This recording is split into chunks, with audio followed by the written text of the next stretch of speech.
I'm afraid. Though I admit I'm curious who she might be. Who are you? And what are you doing on my ship? Bell Tower keeps 2 ships in port. They're going to plant that package in Administrator Wang's office.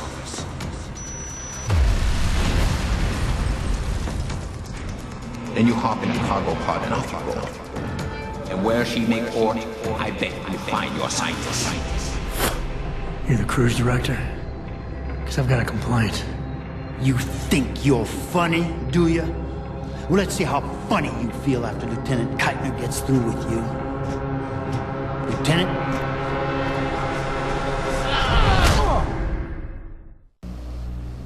It's useless to resist. This chair has a built-in EMP field generator. Your augs are nothing but dead metal right now. Is that so? No doubt they will have reset to Factory Zero. You need a limb clinic. You can't have it both ways, you know. You can't play the good cop when you've been playing the bad cop. You think you're clever, don't you? But this ship is heading to a bell tower naval base. A military facility for the confinement and interrogation of unprivileged belligerents. And when we get there, we're going to take you apart.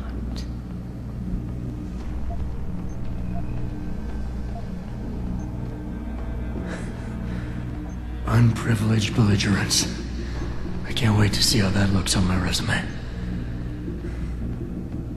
Keep laughing, funny man, because in my experience, comedians always break first. Still, when they found you in that cargo container, you did manage to take out a number of highly trained men. Tell me something, Hotshot. Do you enjoy taking people's lives? Not if I'm given the choice. Oh, but you had a choice when you decided to blow up our port. Don't know what you're talking about. Like hell you don't. We may not know who you are, yet, but Burke's running your profile as we speak. High-grade combat spec augmentations, built to be somewhat unnoticeable so you blend in with the civs. Someone spent an awful lot of money creating you. Lucky me. So I guess the real question is, are you a terrorist? Or some kind of corporate thief?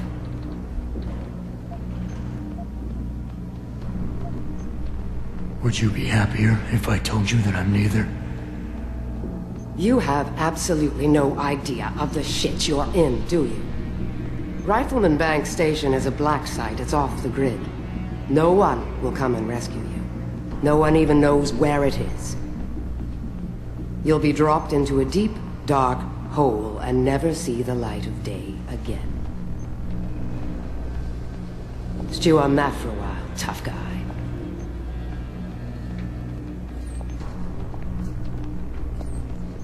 Commander Burke and I are returning to the base. Keep a close eye on him. You've secured his gear? Yes, sir. Locked in one of the rooms upstairs, sir.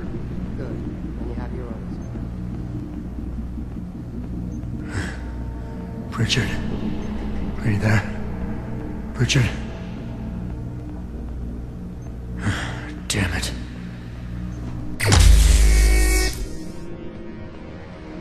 So welcome everyone for the DLC of Deus Ex Human Revolution. Joining me is Mr. DJB. Hello. God damn, you've got yourself into a pickle.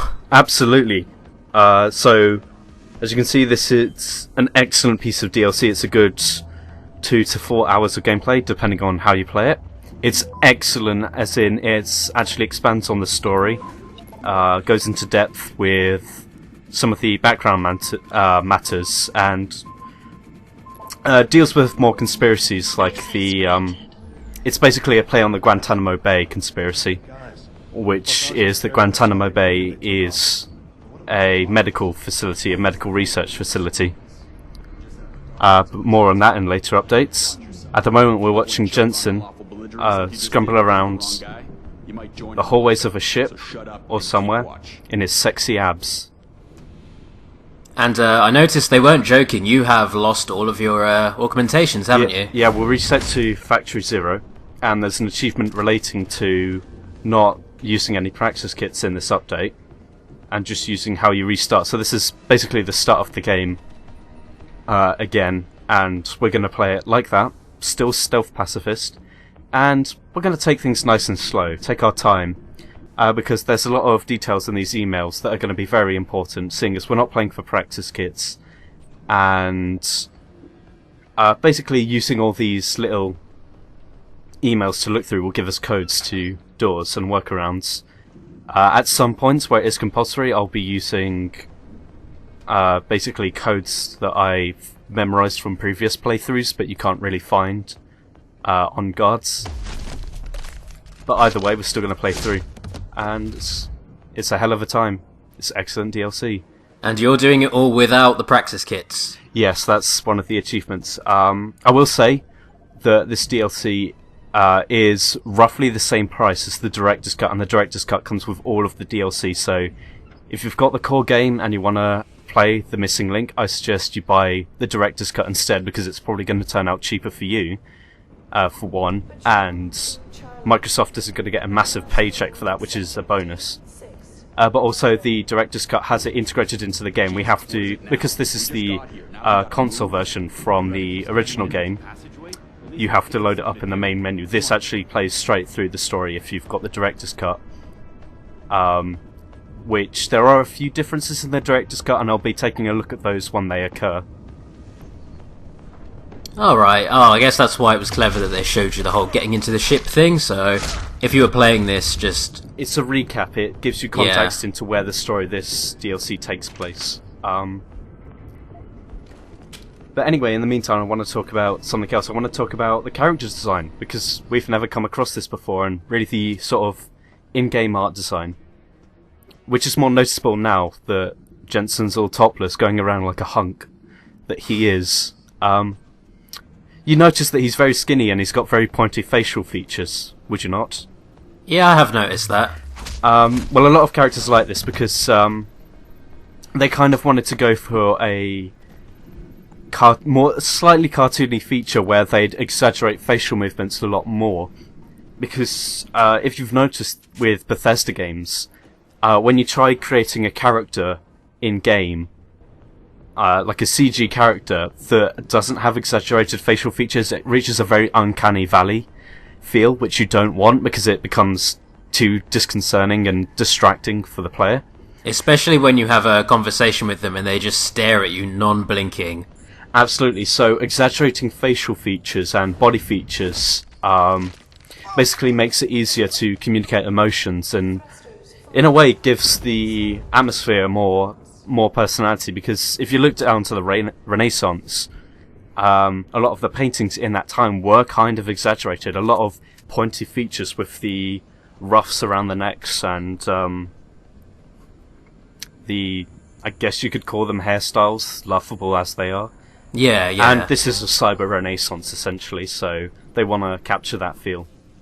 One thing I do question though is usually in cartoons, pointed facial features and slender bodies are usually associated with villainous characters, so that in and of itself this could... isn't a children's cartoon, although cartoons do use the exaggerated body features to help communicate to children, to help them understand facial expressions and body motions. Yeah, but the point I was getting to is that perhaps the reason they do that with Adam Jensen is to have the fact that he's morally ambiguous, depending on how you're playing. That's partly it, although the developers never mentioned that in the commentary. They just mentioned why they decided to exaggerate the body features. Yeah, I love guards that just unknowingly tell you how to do things. Well, they don't know you're here. Exactly, yeah, I love it. The way I'm going to play this is I'm only going to pick out vital information on keycards, so I'm going to cut out a lot of me just pandering, not pandering, just sneaking around, knocking out guards pointlessly. I'm only going to keep in the vital stuff. So we're going to see a cut in a minute where I've gone around this level and knocked out the guards. I've already shown that in the LP, how you sneak around and knock out guards. I don't need to show more hiding in corners waiting for batteries to recharge before I choke someone out. Yeah, if I remember correctly, Adam walks up to them and then he, uses his laser eyes and tears them all apart. Yeah, absolutely. It's like the Zandatsu from Metal Gear Rising, actually. Only with his wrist blades, yeah. But anyway, that was me cutting out exploring, and this is our destination. We've got a secret contact, some kind of hacker who's basically giving us a hand, getting us our suit back and a bunch of practice kits. So, of course, these are all optional. We don't have to do these. We don't have to get these, or... Oh, yeah. Pritchard, is that you? I'm unlocking the door. You're breaking up. Fine. I see. This is getting really, really Metal Gear Solid, actually. You'd be surprised. The whole game of Deus Ex is a lot like Metal Gear Solid, and we're going to see a lot more of that. So yeah, we picked up Praxis kits. This is basically a starter if you want to do an augmented run. We're not, so we're just going to ignore things, and we're going to take a booster up to 200. There is combat in it, compulsory combat in this, and it makes the game terrible at some points. But this is just for the DLC, and we're going to see that a lot later on. So, question, if this whole DLC is you getting Praxis kits back, like the ones you already have, are there not any extras so you can come out of this DLC having earned things? Well, like I said, with the original game, it's a downloadable content which is accessed not through the main game, through the downloadable content menu. So oh, it's not I see. associated So it's... But however, with the Director's Cut where it is integrated, basically, yeah, at the end of it you have to pick up your practice kit, you get all your items and practice kits back, and you have to realign all your augmentations. You basically, to get your practice kits back at the end, you just get a stack of floppy disks. Very nice. But as I was, as the gameplay was saying, as we entered that room earlier, that little hub room, the controller started vibrating, and I think there was supposed to be an explosion sound effect, but it didn't play. But there are little side missions like this where we have to save innocent lives. So here we've got all the unwanted belligerents, or however it's put, in cryostasis. If you don't save them, is there a chance you lose your ghost rank because the implication is that they die, or is it just a callous thing you can do? It changes your rank depending on what type of objective it is.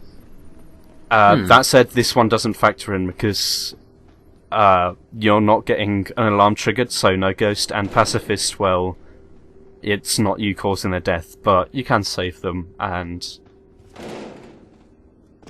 basically it gives you more points. Cool, okay. So, as we saw there on the stasis tube, which is one of the ones we came in from, basically power socket came in, we just have to slot it back. And that will earn us bonus points with side characters. But here we look through all the Jane and John Does. If you don't know what a Jane Doe is or a John Doe is, it's basically what forensic scientists call a corpse with no identity.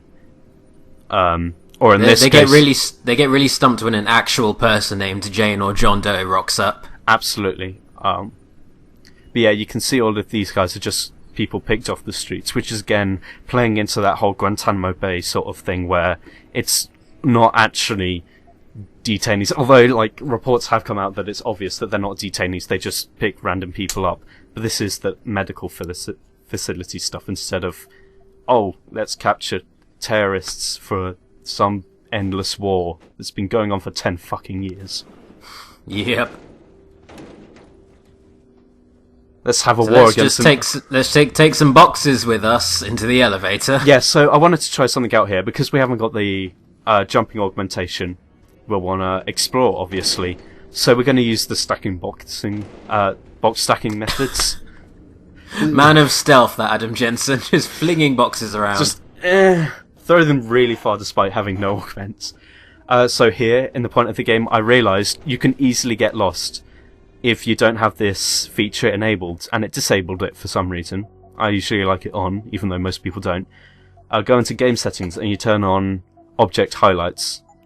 You showed this before, yeah. Yeah, it turns it off in the DLC for some reason.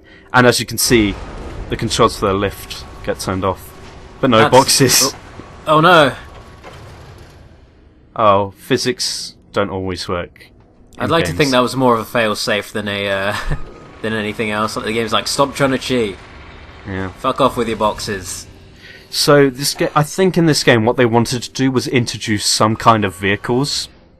Like you could put a car in neutral and just wheel it across a room, whilst the ship was sinking or something. Like they wanted something like that in, and integrate stealth into some kind of vehicle gameplay. I get the feeling of that, but it didn't work. So they just put in little access lifts that let you traverse the map in new ways.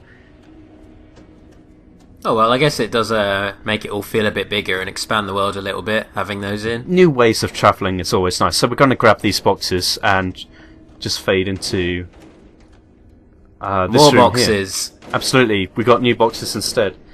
Because we can't use our legs, we have to use 2 boxes and jump. Normally, the augmenter makes you jump higher, makes you jump worth 3 boxes, essentially. So we're just going to use 2 boxes and jump, and it gets us up to here, which is a bunch of credits. Credits are useful in this. We do meet a merchant later on. I love that email was from the Shep. That would be my internet username if I hadn't already claimed this one.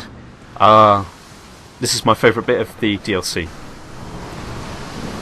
So, David, have you ever been on a cruise ship or any kind that's been in a storm?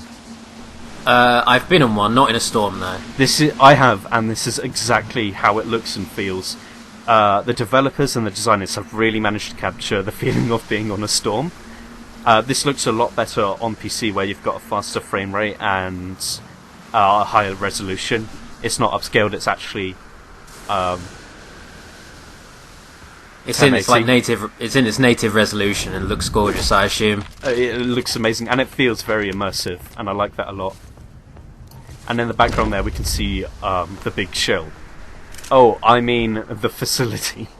Oh yes, that. Not Metal Gear.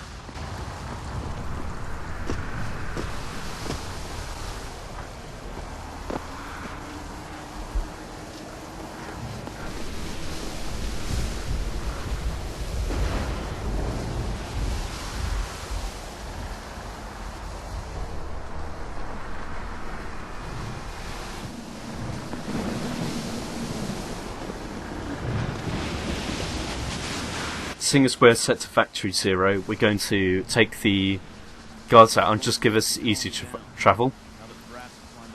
Very nice. Must be a right bastard now seeing 2 guards which are, speaking to each other, because you can't just turn invisible and walk up to them anymore, can you? Yeah, we don't get the dual takedowns anymore, but the easy thing to remember about guards is if you see them talking, just wait for the conversation to end and they'll split off. They'll always split off at the end of the conversation. And then it's very easy to take them out one by one. Ergo, Adam Jensen's greatest enemies are 2 guards who are very good friends with each other, and down to talk for a long time. I associate so well with Adam Jensen because he too has social anxieties. Oh.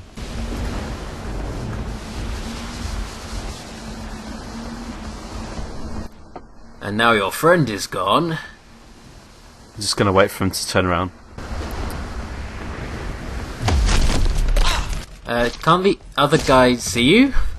No, he's further down there. You can look at your mini-map and it shows which way they're facing, which is very useful.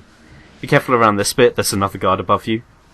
But I have to say, if we saw then from the lighting, the DLC, despite this being on the console, runs a lot smoother than the original game does. Even though Adam Jensen doesn't cast a shadow. I think the reason being is that because after the fact they had the engine down and they had time to improve and make it run a lot smoother and look a lot nicer. And then I assume for the director's cut they did that for the whole game. They made it all look nicer and run better. They did. I can't say for sure for consoles, but I know. But because director's cut, I moved to PC because master race, whatever. Got to throw confetti around. You can't jump on this lift, by the way, but yeah, it runs a lot nicer and a lot smoother, and it also has the bonus of developer commentary during the game and documentaries as well, which are always interesting to look at. Wow, why the fuck are you listening to us? Disregard that, keep listening to us. You have to admit it, they're tough sons of bitches. It'd be really funny if you took out the guy standing behind him and he's like, why is my conversation finished? Like, that would be the thing that alerts him. This, guards do notice if you knock out a guard next to them. They can hear the thud of the body hitting the floor. Oh, for real? Okay. Yeah. I nearly quoted Drowning Pool then, and I hate myself for doing so. But yeah, what I also like about this, because we're dropped into an area where we know nothing about, Jensen is basically at the low point of his arc. This is mid-Act 2, I guess, in original, if you're going for the standard method of storytelling, this is the end of Act 2, where the hero's down on his luck and basically has nowhere else to go, but needs to get out of the situation. While he was in that chair being tortured, that's the first time since the beginning of the game that he's been in, like, absolute peril during a cutscene. And most of the game, he's hyper competent. His shades were open in the cutscene as well. He wasn't shutting himself off from the world. That's an important piece of character design. He was being forced to face it. Yeah, pretty much. So back there, actually, before I knocked out that other guard, there was a little gate door that was level 2. You have to have hacking to unlock it, but that loses our ability to get that achievement or whatever. And I can't find the code online. I looked and it wasn't there. So, yeah, whatever. There's an, I think it's an ammo upgrade or a reload speed upgrade that you can apply to your pistol. And you will need a lethal weapon in this game. Because you said there are mandatory fights in this DLC. There's a mandatory fight, yes. And a point where it's very difficult to not fight. Even though it makes no sense if you play this stealth, it makes you do something you don't want to. And that's the down point of the DLC. I'd say that's the down point of this whole game, really. It's DLC, it's separate. Yes, we can see it. This gives us the sort of frame of time from where we are. It's a couple of days out because we've seen a news report of what we've done. Unless, of course, it's 24-hour news and it happened immediately. Richard. Francis Pritchard isn't going to be hearing you anytime soon, Bratan. Autono is close to the base. He's jamming away. Who the hell are you? Someone who's gone to a lot of trouble to make your escape look like accident. So far, your skill at playing the ghost is working in our favor. But it's only a matter of time before those around you realize you slipped a break. Get to the aft cargo bay. Find the sally port there and enter it. You're going to encounter more resistance. But the longer you stay undetected, the better off your future will be. I am a big fan of that man's accent. Yes, he says Britan, which is Russian for brother. It's a Russian slang word. It's basically bruv. But I can't pin down his accent. That's part of his character, that he doesn't have a clear accent. Oh, okay.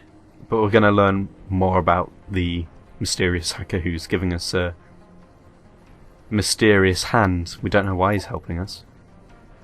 I hope we do find out and that it's not left in the dark. No, it's not. Oh, okay. I was going to say, this is one of the things I don't want to be ambiguous. The writing of Deus Ex is excellent, as in it doesn't leave loose ends. Loose ends to important plot points, at least. It's not like Lost. But yeah, you know I said earlier that some when guards talk, they immediately after they're done talking, they go on patrol paths. These guys don't? The missing link glitches out a lot with guards talking. These ones don't do it. They, we don't need to unlock this, by the way. We don't need those cameras out if you think it's mandatory. But no, these guards glitch out and they just stand here despite the fact they're not talking anymore. It has been at some points, even though it's been like the director's cut, the finalized version, that guards were stuck in T-poses talking. That's amazing. I really want to see that. T-poses are very funny. I'll see if it happens at the same point where I saw it when I first played through. But hey, we don't have the jumping, so how do we get onto... We have using a cardboard box. We have to angle it perfectly so we get the most out of it. And that's an exploit. That's awesome. Jensen can't climb. Seems to have come through attack. Sensors indicate the loss of a number of pods well within acceptable range. Yeah, guards talking gives us some context into what's going on around Jensen, like the characters, like Burke, who's basically the colonel, general, boss of the facility. He's the big boss. The douchebag. Yeah. The 50-year-old guy who's only good because he's augmented. Wait, he's augmented, but I thought we had an EMP field in this place. No, he's augmented. The chair was electrified, which disabled Jensen's augments and brought him back to Factory Zero. Okay then. I'm slowly coming to understand the intricate plot of this DLC, which before now I'd never seen before. Yes, this gives depth into the Hyrone project, which was mentioned in the side quest in the second visit to Hengsha. Brilliant, okay. Hopefully that's not spoilers, I don't think it is. But the plot's centered around that, and this is a medical facility. That's all I'm revealing. I'm not spoiling it. You have to pay attention if you want the plot. I'll just explain the mechanics and the direction. I'm the funny one. No.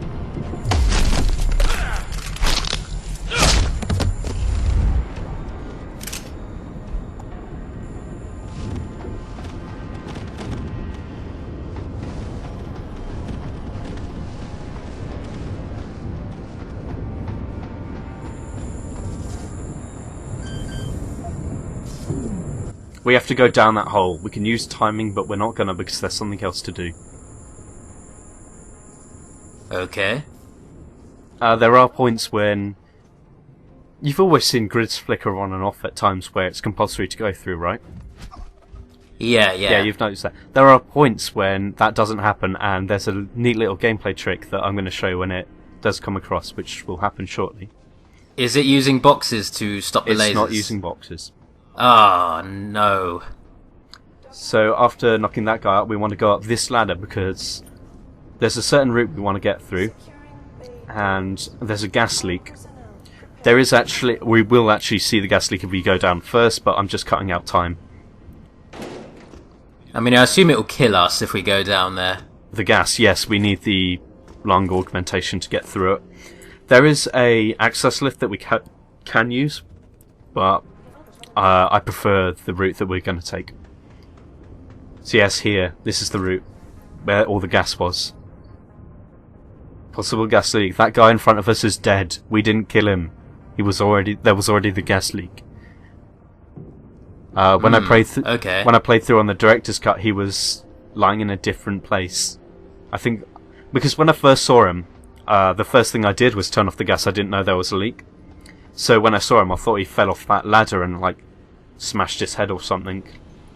But no. So does the game actually like generate that character only to have him killed by the gas? He's not placed there automatically. He's already placed dead. Oh, okay. It is hard to tell because the ragdoll in this game is great and the animations look... they both look naturalistic, but also like an 80s action flick where characters would flip over railings when they get killed.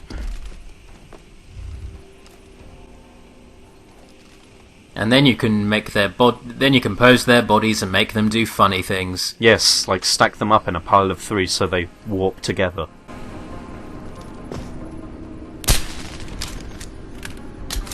You could have knocked him out. That was just mean-spirited. Hey, what I like about this mission, the missing link, at least at this moment, is that ammo is more finite than it used to be, because we're back to 0. So when we have non-lethal weapons like the stun gun or the trank rifle, we have to be very reserved with our usage of it. But I just don't care at some points when I don't want to wait for my battery bar to recharge. Obstacles and Burke's detention wing. Aft and bow thrusters full back. Yeah, you could have read the subtitles there. There's a glory boy mouthing off to someone who's actually thinking. Oh boy. Yeah, glory boy. The political commentary in this game it's incredible. Like, it's so apparent. I don't know how most of it went over my head when I first played. Yeah, the writers specifically wanted a lot of this. So, hey, as I was saying, this is the area where the lights don't flicker, and there's two ways we can do this. We can either use we can use our trank gun. If we shoot them, then alarms go off, but if we use a trank gun, it just disables them shortly. But that's a waste of 2 shots. We may have the code, but there's another way, a way that I really like. We're gonna grab old Glory Boy and make him a traitor. That will show him. Twat. He basically is already. Yeah, and guards obviously shut off tripwires. Oh, nice. So okay. if we drag a body over from that location, then it knocks out the laser wires and we can get through, no problem. But hey, there's a little closet here if we use the code 8193. Which is something you have to look up online. I just did it for demonstration, I don't grab anything out of this, but at the back of here, as well as boxes that we can use at a back location, which I didn't show how you get into, it's basically next to old Glory Boy where we saw him talking, and we can use them to jump up. I didn't, but there's heavy rifles in there, useful for lethal run-throughs, not useful for a small inventory. Oh yeah, those things are goddamn massive. I would just sell them off when I got those. We have a hidden loading screen now. Activating security scan.